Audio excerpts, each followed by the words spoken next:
pada pagi ini sekali lagi kita dapat bersama daripada Datuk dalam kita mendokumentasikan tajuk-tajuk daripada Datuk. Dan hari ini 19 hari bulan Ogos 2010 sama dengan hari Khamis. Lokasinya di Jalan Penarikan, satu kawasan sejarah di Negeri Sembilan.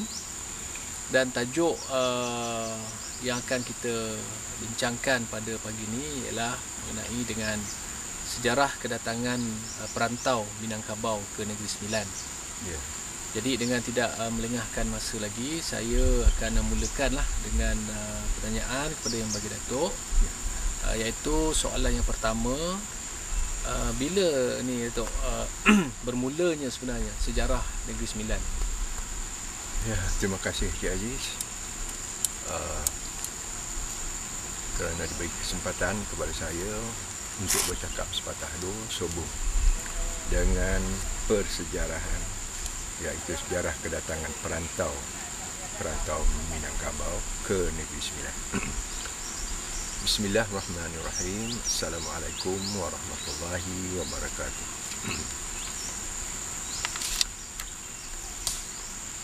Lebek daun bunga tanjung, berbau harum bunga cempaka. Adat di kelek, pusaka di junjung, baru terpelihara pusaka bangsa. Tetap buluh dipilih-pilih, buluh ditarik jangan sonsang. Sungguh anggun agak pepatih, bak bulan di pagar bintang. Berbalik pada pertanyaan yang diacukan kepada saya oleh Yang Berbahagia Encik Ali Surip selaku Kurator Muzium Negeri Sembilan Darul Khusus, iaitu bilakah mulanya sejarah Negeri Sembilan. Jadi dalam memperkatakan ini, asal-asal, usul-usul, asal jangan dilupakan, usul jangan ditinggalkan. Sakit mengulau mati bersabab hujan berpohon, kata berpangkah, dipanjek tinggi-tinggi sampai ke pucuk nan bulan, baru nampak daun nan berselaru, digali dalam-dalam sampai ke akar tunjang, baru berjumpa akar nan berselo. Sesungguhnya bahawa Negeri Sembilan ditinjau dari segi adat, budaya maupun dari sudut sistem pemerintahan atau kekuasaan tidak langsung meninggalkan sejarah bertulis. Ini kerana adat pepatih hadir di tengah masyarakat sebagai budaya lisan, mulut ke mulut, dilembagakan dalam perbilangan, sepanjang tutur nan didengar, pusaka nan ditolong, waris nan dijawab, disebut dalam Toromo kata Negeri Sembilan, Tambo kata Minangkabau. Setitik berpantang hilang, sepatah berpantang lupa. Adat itu tersirat, adat tidak tersurat. Masyarakat Minang terkenal dan tersohor dengan budaya merantau. Bak kata pantun, keratan madang di hulu, berbunga berbuah balun. Merantau bujang dulu, di kampung berbunga balun. Maksudnya, khususnya anak-anak muda disarankan, digalakkan, diwar-warkan supaya keluar daripada kampung, sebab kampung belum lagi memerlukan khidmat mereka, tetapi pergi merantau mencari ilmu pengetahuan, menengok adat gantang dan juga mencari kekayaan dan balik ke kampung. Itulah dia budaya adat Minang itu. Jadi diceritakan lagi, kok jadi bujang ke sebarang, you boleh belanak pun boleh, ikan parang boleh dulu. Kok jadi bujang sebarang, ibu cari, emak pun cari, induk samang cari dulu. Induk samang tu maksudnya emak angkat. Jadi dengan adanya emak angkat itu, maka perantau ini akan mendapat perlindungan, sakit pening, susah senang, dan mendapat kemanjaan, pemerhatian juga. Ini menepati kata perbilangan, kok perahu tu bertambangan, kok dagang bertepatan, kok galih bersandaran, kok beban meletakkan. Jadi Negeri Sembilan wujud sesungguhnya sezaman kerajaan Kesultanan Melayu Melaka lagi. Dah ada Negeri Sembilan. Ya, dah ada perantau-perantau daripada Minangkabau datang ke Negeri Sembilan ni. Dan semasa itu juga Negeri Sembilan bernaung di bawah kerajaan Kesultanan Melayu Melaka ni. Tetapi apabila Melaka jatuh ke tangan Portugis, tak salah saya bulan Ogos, 8 Ogos lah, macam itulah, jam 10.15 pagi, 15.11. Ya, betul. Maka biasalah negeri yang kalah ni berkelacun lah kata, berkelacun lah kata, orang lari, raja pengikutnya, rakyat jelata. Ada yang pergi ke Johor, ada yang pergi ke Selangor, dan tak kurang juga ke Negeri Sembilan, sebab Melaka Negeri Sembilan tu bersempadan. Jadi mereka yang datang ke Negeri Sembilan itu membuka lah pertempatan di Negeri Sembilan. Yang di Johor tu buka pertempatan, Johor yang di Selangor tu buka pertempatan Selangor. Jadi di Negeri Sembilan itu, oleh kerana dia datang daripada Melaka, dia kata suku anak Melaka. Macam tu. Jadi perantau Minang dipercayai sampai ke Negeri Sembilan ini, itulah dia dalam abad ke-12. Jadi perantau ni tidak datang sekaligus. Mereka datang secara gelombang. Ada kumpulan kecil dan ada kumpulan yang besar. Perantau-perantau awal semuanya lelaki, tak ada perempuan dah. Walaupun adat Minang itu perempuan punya, tetapi perantau-perantau asal itu semuanya lelaki saja. Kemudian bila dah membuat pertempatan, dah berlaku selera perkahwinan antara Minang dengan orang asli itu, barulah ada yang mengikut perempuan-perempuan daripada Minangkabau. Jadi yang datang awal itu adalah sebenarnya mereka datang untuk meniaga. Meniaga tu meniaga rampah, bunga congkeh, lado hitam, ya, dan tidak kurang juga petani. Dan orang Minangkabau lah yang mula-mula menunjuk ajar, menunjuk cara bersawah padi. Masyarakat masa tu di Negeri Sembilan tak ada orang Melayu, melainkan masyarakat orang asli, iaitu suku Jakun. Suku Jakun. Jadi suku Jakun ini, orang asli ini, mereka juga memakan nasi, menanam padi, tapi mereka menanam padi umur, padi bukit. Ya, mereka tak tahu lagi menggunakan sawah padi, menggunakan ampangan, menyalurkan air sebagainya. Tapi orang Minangkabau mengajar, tahulah mereka berbuat sawah padi begitu. Jadi kedatangan orang Minangkabau ni ke Negeri Sembilan secara awal ni pun dilembagakan dalam adat. Orang asli menyatakan bangau putih datang dari laut, berkepak bersayap. Maksudnya bangau putih tu berkepak bersayap datang dari laut tu, orang Minangkabau tu datang menyeberang Selat Melaka, menaiki perahu ataupun kapal layar. Layar tu putih, dek putih tu kebarnya bangau. Dan di situ juga dapat kita memberi satu kesimpulan, kefahaman, Minangkabau ni dah ada ketemadunan, dah temadun, dah maju lah. Kemudian orang Minangkabau pula bila dia menengok orang asli, dia kata pula dalam perbilangan tu, gagak hitam, gagak senai, kata dia, turun dari bukit berkaki empek. Mula marin poning daripada saya lah, apalah mula turun dari bukit berkaki empek.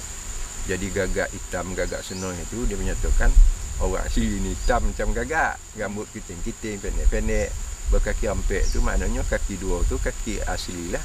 Tetapi kiri kanan tu, satu mak lambing contohnya, ataupun bulu sumpit, satu tu juga tungkek.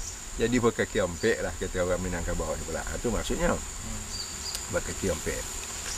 Jadi menyentuh tentang pertempatan pertama awal di Teroka, orang Minang di Negeri Sembilan berkait rapat dengan jalan kemasukannya.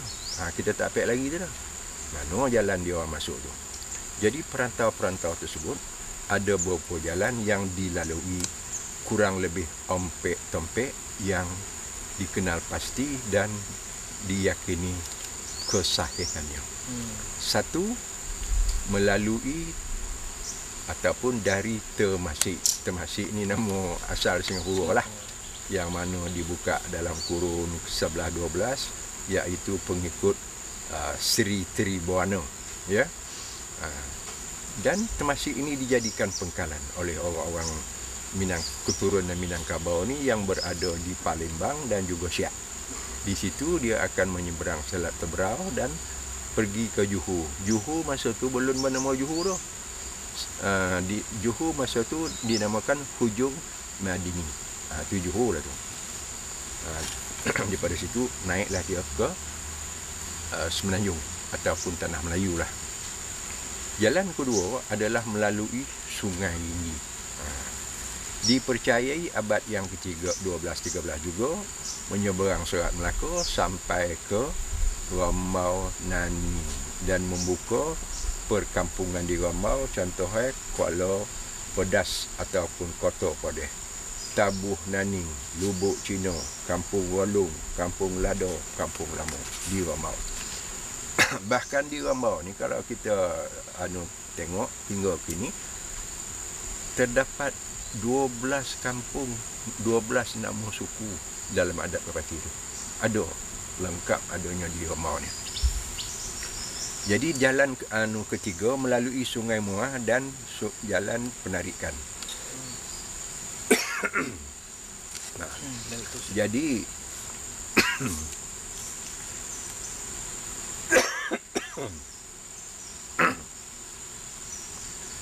di mana saya sedang bercakap ini ialah Kuala, Sungai Jempol dan Sungai Muar.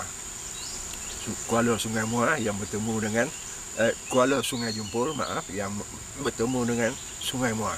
Dan Kuala Sungai Jempol ini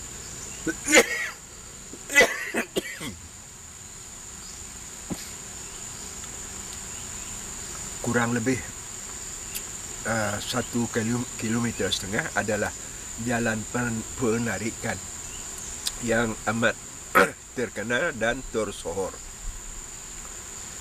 Jadi jalan penarikan ini atau disebut juga The Silk Route Tanah Melayu. Penarikan adalah jalan pintas antara wilayah pantai barat Muar Melaka dan Negeri Sembilan dengan wilayah pantai timur Pahang dan Terengganu, Semenanjung Tanah Melayu. Jadi jalan penarikan ini untuk tujuan politik juga ekonomi. Jalan penarikan ini telah menyaksikan jatuh bangun Kerajaan Langkasuka, Sriwijaya, Majapahit dan Melaka. Maknanya jalan penarik ini memang wujud ratusan tahun dahulu dan diguna pakai. Bahkan dikatakan semasa Tun Tuah melarikan Tun Tejo mengikuti jalan ini. Jadi pada sekitar abad ke-15, perantau di Sumatera telah mendarat di Muar. Dari Muar mereka mudik Sungai Muar dan membuka negeri-negeri di Jempol. Dan di mana kami duduk ini adalah saya sebutkan tadi Kuala Sungai Jempol atau muara dia bertemu dengan Sungai Muar. Jadi pada sini perantau-perantau awal itu membuka pertempatan di Jempol. Contohnya kampung ni Kampung Jambu Lapan namanya. Membuka Ulu Muar, Teraci, Gunung Pasir, Ineh, Johor dan Jeroboh. Kemanakala tempat ataupun jalan yang keempat adalah melalui segenting langkap Sungai Teriang dan Kelang. Jadi melalui ini ada terbagi dua. Satu melalui Sungai Muar, mendarat di luar Ulu Muar iaitu daerah Kuala Pilah, menyusul mengikuti segenting langkap iaitu dekat Talang lah. Kemudian sampai ke hulu Kelebang dan keluar ke hulu Sungai Lumut. Sungai Lumut ni adalah atas kepada Joram Tengkek. Guntur lah perkampungan asli dan mengilir sampailah ke kampung Kuala Dulang iaitu Jelebu, di mana satu masjid Karamah, Masjid Kuala Dulang ada sampai hari ini kan. Penempatan. Yang keduanya mengikut laut Cina Selatan. Sebab perahu-perahu mereka ni oleh kerana ribut, oleh kerana topan sebagainya tersasar tak dapat pun nak berhenti ke Temasek, bahkan dibawa oleh arus ribut ke Laut Cina Selatan. Jadi daripada situ mereka mudik pula masuk Sungai Pahang, lalu ke Kampung Teriang. Lalu kampung Sungai Teriang. Mereka mendarat ke Juntai. Juntai ni dekat daerah Jelebu lah. Dan membuka Kampung Pasir Panggil. Ada lagi kampung itu sehingga hari ni, Juntai pun ada hari ni. Jadi berbalik pula kepada penduduk Sungai Ujong, Seremban, berasal daripada Sumatera juga. Tapi majoriti penduduk Sungai Ujong ini adalah sebenarnya orang asli suku Jakun ni lah. Jadi orang asli suku Jakun terbagi kepada dua. A ataupun satu, kumpulan yang menerima kedatangan penghijrah ataupun perantau dapat tinggal bersama-sama dan berhampiran sebagai masyarakat yang akrab lah. Satu. Manakala orang asli ini yang tak dapat menerima dan tidak begitu sesuai dengan budaya hidup orang Minang ini, mereka mengundur diri ataupun masuk jauh sikit ke dalam hutan. Tetapi tidak diputuskan hubungan antara orang asli yang di luar dengan orang asli yang di dalam. Dan orang asli di luar ini juga majoriti menganut agama Islam, tertarik dengan pengajaran dan agama Islam. Sebab orang Minangkabau telah dulu Islam. Apa lagi kalau Minangkabau telah berkahwin dengan gadis-gadis orang asli itu, automatiklah mereka menganut Islam dan lahirlah suku Biduando atau Dondo kata kita. Itu dia. Jadi mereka masuk ke dalam tu tak ada paksaan, tak ada apa, rela hati, ya, untuk ke dalam hutan. Tetapi mereka tak memutuskan tali persaudaraan. Bak kata perbilangan, kutu di belah orang dibagi. Tali nyap putus, arang nyap patah, liang nyap tembus kata dia. Berjanjang ke hutan, bertali keluar, sesak di luar lagi ke hutan, sesak di hutan lagi keluar. Jadi pertalian nenek moyang orang Minangkabau dengan asli ini menjadi asas kepada pelantikan dan pertabalan untuk batin, penghulu dan datuk-datuk undang di Negeri Sembilan ini. Di situ dulu soalan satu itu berakhir. Ya. Terima kasih bagi Datuk. Saya rasa Datuk juga dah cover untuk perdebatan pertama, soalan 2, 3. Ya. Dan juga dah masuk juga sebenarnya 5, iaitu wajib masyarakat lain di Negeri Sembilan dan juga masyarakat asli, iaitu masyarakat Jakun tadi tu. Yang 4 tu tinggal. Cuma itulah saya nak tanya Datuk tentang soalan yang keempat dan mungkin terus ke-6 tu, ya. Kita iaitu yang keempat, Datuk ada nyatakan tadi penghijrahan perantau daripada Minangkabau. Kalau provinsi kalau sekarang ni lebih dikenali sebagai Sumatera Barat.